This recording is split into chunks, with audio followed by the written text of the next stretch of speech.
Ibig sabihin yung motor nyo nilipat? Oo po, sir. Meron ako dati nagpa-parking. Nilipat nila yan. Papalitan ng inlock, papalitan ng mga ano.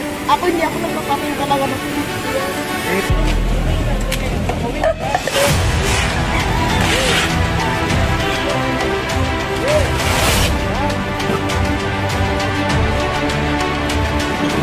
Sinabi na ng barangay na bawal sila. Ayun, naging problema, nagpark pa rin sila. So, ayun, nakay na.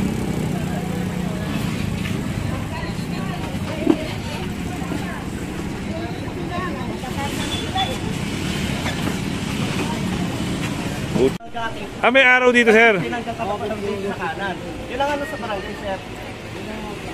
Ay, taga barangay. Kuya, ano yung schedule? Yung schedule sa kabila, right side, sir. Ito schedule ngayon. Kasi ang ulo ang case yun eh. Tamang parking. Oo. Kasi alam niyo ba, higuan yan eh. Hindi pa rin kayo pwede dyan. Hindi po nagkamali, sir. Hanap ka na iba. Si kuya na... Higuan pa rin yan. Ditong... Sir, dito ang tamang parking daw. Side nila ito. Hindi, dito. Dito ang tama. Ang problema lang kasi nasa kantong-kanto. Register lane dahil. Dito ang tama, sir. Bakit nandito yung mga nagpa-park? Ayun ang ito-coordinate mamaya. Po? Dito bawal na eh. Bawal ngayon 16 to 30 dito sa kabila. Ito ang tama ngayon. Oo. May nakapark po dito kanina, di ba? Ayun ang mali. Ayaw nila dyan kahit dito pang tamang parking sila nagpapapark dyan kasi likuhan yan eh. Okay. So, yan ang liwanagin natin, ha. So, dito ay corner. Pag umikot dito, pag halimbawa galing ka dito, lumiko ka, tapos may nakapark dito, hindi na makakadaan ng maayos. Kasi dito may nakapark na sa kabilang side. One way ito, sir. One way lang yan, ay. One way ito. Pag may papasok dito sa street na to, doon liliko sa palengke, sir, doon. Tapos dito ang labas. Dito lalabas. Okay. Ayun. Kaya yung mga nakapark dito, ayan, si kuya, ay yung may-ari niyan, dato. Opo, ano. Tama nga naman si nanay.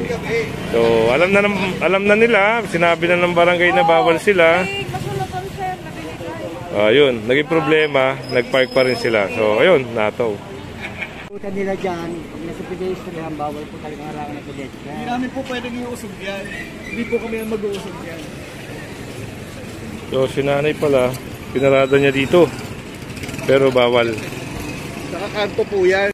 Kung po namin inabot yun, madam. Hindi ko alam, sir, kasi minsan ang motor ko, papalitan ng inmax, papalitan ng ano.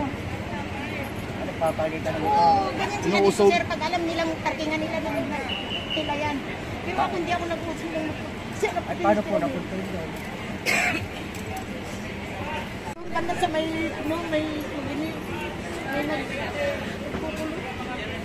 Ibig sabihin yung motor nyo nilipat? Oo po, sir. Meron ako dati nagpa-parking. Nilipat nila yan. Papalitan ng inlock, papalitan ng mga ano. Ako hindi ako nagpa-parking talaga ng pedestrian. May mga taga-barangay naman nung napapantay ka. Bakit hindi nyo sinasabi? Nireklamo ko, sir, yan. Nag-parking ako dyan. Sabi, bakit ka dito magpa-parking? Hindi naman sa inyo parking yan. Ano pala? Nabili nyo kalsada. Ang motor ko, sir, kanina ako talaga nag-una ng parking. Alas 6, walang katao-tao dyan. Ikat, sabihin nyo sa pedestrian na kami. Nauna ka din ang parking yan. Kasi alas 6 pa, nandito pa ako. So, ayun o, nakita nga natin. Eto, ma'am, yung checklist nyo, ayun po. Yung notice. Ako, sir, pag sinabi nilang magpaparking dito, hindi ako nagpaparking. Hindi naman ako pasaway dito sa paligid. Opo, no. Kahit nga magdanong pedestrian dyan, naghihinto ako. Alam ko yung mga batas nila. Pero hindi ako nagpaparking dyan. Bakit sinabi nyo na pedestrian ako? Ayan. At dito, yan, si kuya na para yung backride niya kasi walang crash helmet. Si kuya pala nahuli din. Walang helmet din para si kuya. Ano page yan, sir? Si Kuya Good, sir. Kuya Bits? Ito po, oh. Crash helmet. 1.5 po yan. Ayan, 1.5. No crash helmet violation.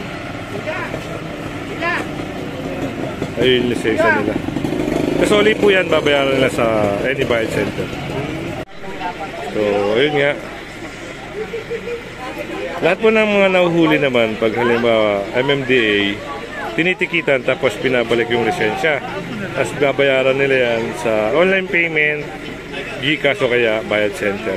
Pag lumagpas ng mga 5 araw, doon na po kayo sa Orense magbabayad niya. Medyo mahirap-hirap. Kaya mas maganda bayaran nyo na kagad.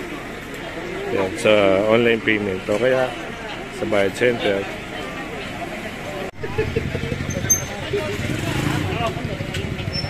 Si Kuya, yun. Driver tsaka pasahero ni Kuya, walang helmet.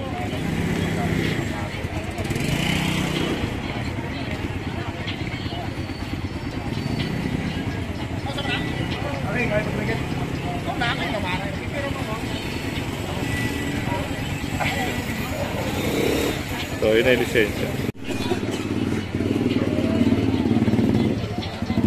So, dito pa lang marami nang naharang na walang helmet kadalasan.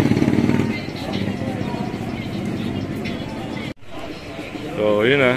At pinirmahan na rin ni Sir yung violation ticket niya.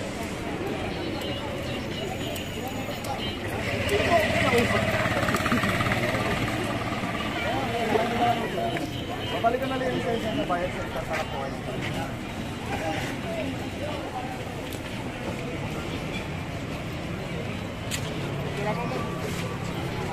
Oh, picture.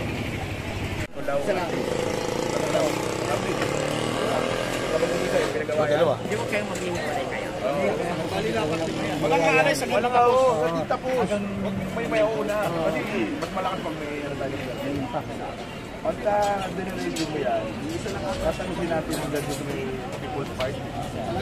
Pero pag nakita ninyo doon sa may BNA na wala naman, naka-obstruct o naka-park, pag wala naka-obstruct doon, kakaliwa kayo na BNA. Pakaliwa mo na kasi mamahirapan pa yung mga toprak na dumating.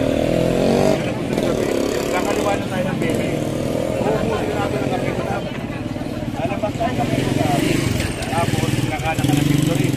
Tapos, buong action. Tapos doon, mga tow-truck sila may dalawang tow-truck natin. Tatlo yan. Apat. Dali ha? Si Kuya nadaanan, walang helmet, walang suit na helmet.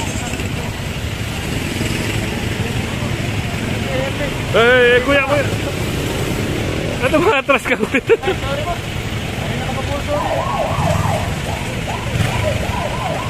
Wala atang lisensya si Kuya. Patras ng patras eh. Kasi nga kung ano yung violation siguro niya. So, tignan natin kung ano mangyayari. Ayan, kasama natin ang mga taga-barangay. Ayan, mga towing. At syempre kasama natin ang truck ng MMDA. So punta tayo dun sa unahan, no? Hindi natin makover kasi lahat. Kasi meron pa rin doon.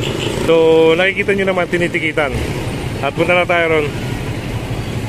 Ayun, may mga sinasampa rito yung mga taga-barangay. Ayan. Ayan. At eto,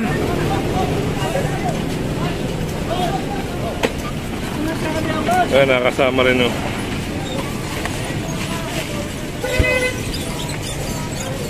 Ayun, nakakuha ni Kuya yung sa kanya.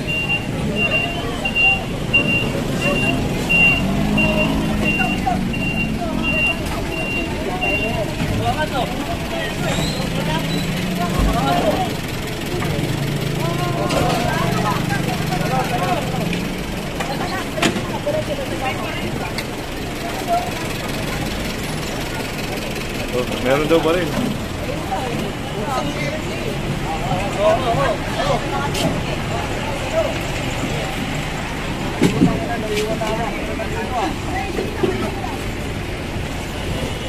Natin to kung anong Tao muna, tao! nangyayari ngayon dito sa clearing. Maraming inalis, maraming nililinis ngayon dito. Pangalawang balik natin dito, no? Sa area na ito.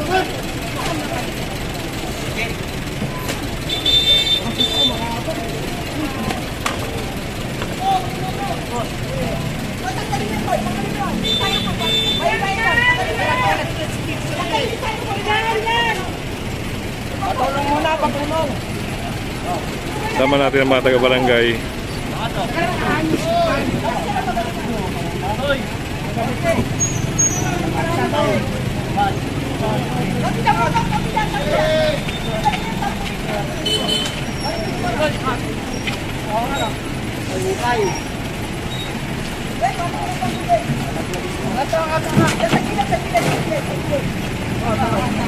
Mga paninda ito.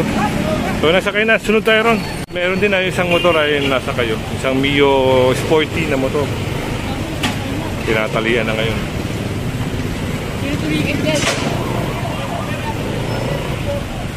So, itong kalsada na to, ito yung ino-operate ulit. So meron din dito. Katabi tayo. Ayan, tikitan. Ayun, makikita nyo naman, no parking eh, no parking signage. Pero ayun. Diba? Titikitan nyo ng legal parking. Habol tayo. Naku, meron din. Habol tayo ngayon sa truck. Ito naman, si Kuya, napansin din na walang suot-suot na helmet. Kaya, po! Naku, yari. Walang lisensya si Kuya. Pero yan, lapitan muna natin yung kanina.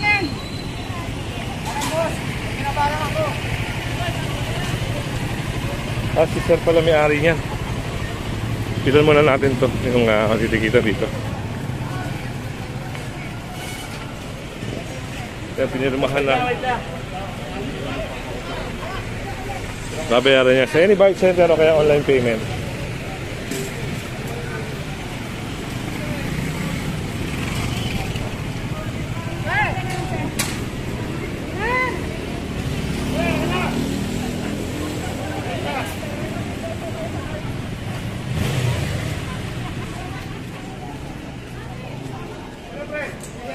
Wala.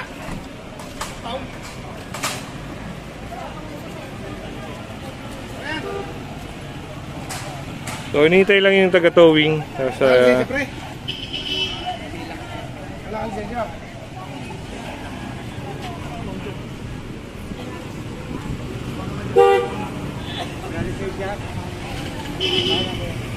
ito yung mga laging na na-encounter natin kadalasan pag sumasama tayo sa operation. Kadalasan talaga yung mga nahuhuli hindi nagdadala ng lisensya o kaya naman nakakalimutan nila yung lisensya nila.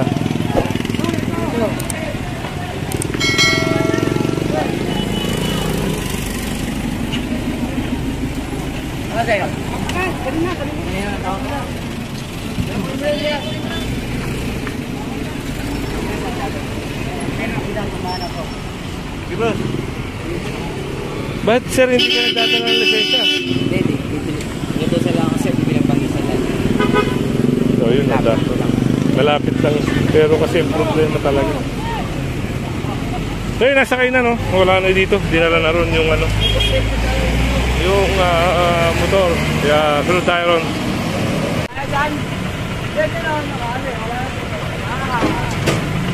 So yun na, nasakay na.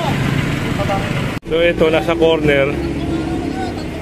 Ay, 3 araw na raw, sir. Naku po, 3 araw na raw to dito. Ayun ang sabi ng enforcer. Kaya baka nga may sakay ito. Alam din ng mga taga-barangay, no? Sir, alam niyo na 3 araw na yung mga yan? 3 araw na sila? Oo, 3 araw na lang. Oo, yun, 3 araw. Sa operation na to, ang mga taga-barangay po yung mga nagtuturo dito na kung alin ang i-operate. Yun po yung sila po yung nagiging guide, kagaya nito. Yan o.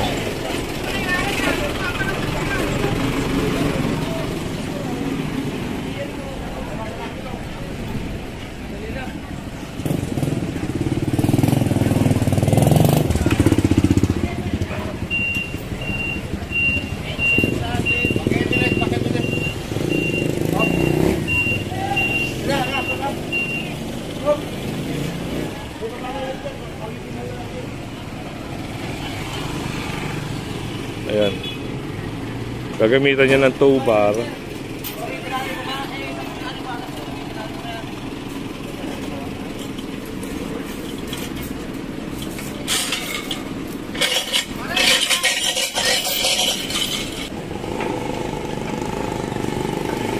So, hindi na tayo makasunod dun, oh.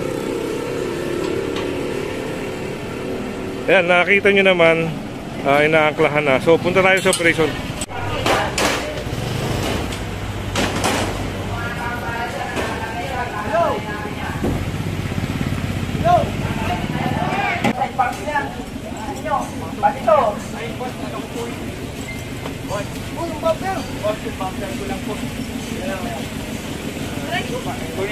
Na, may one-side parking tayo, pati bangketa, kakainin nyo ba? Basura na yan, okay. Dapat wala tayo sa bangketa. Kinuha lang yung bumper. Papalan, tatanggalin po natin, sir. Tatanggalin natin yung trapal na to. Hindi, kinuha lang yung bumper yung may-ari. Sige na, tao! Uy, kumilos kayo! Tanggalin mo yan, tatay. Tatanggalin ko yung trapal. So, dito pala siya nagtatrabaho. Ito, tatanggalin natin, ha? Tatanggalin ko yan.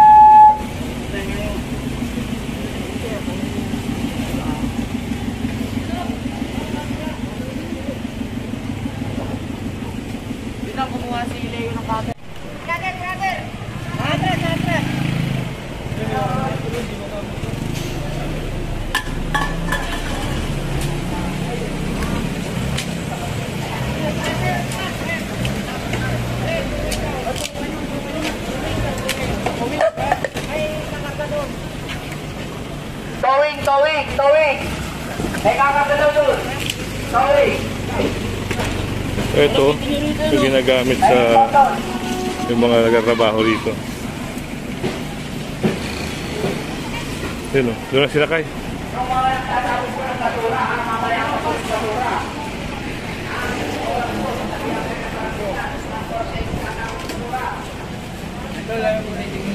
Pwede mo na lang. Bakit ka mag-cover?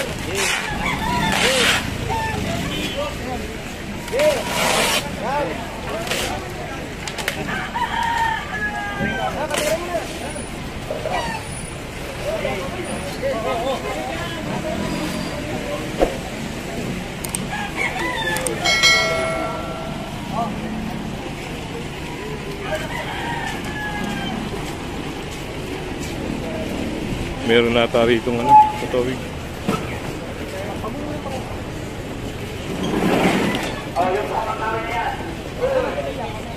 Lapit tayo doon sa nagkatawig.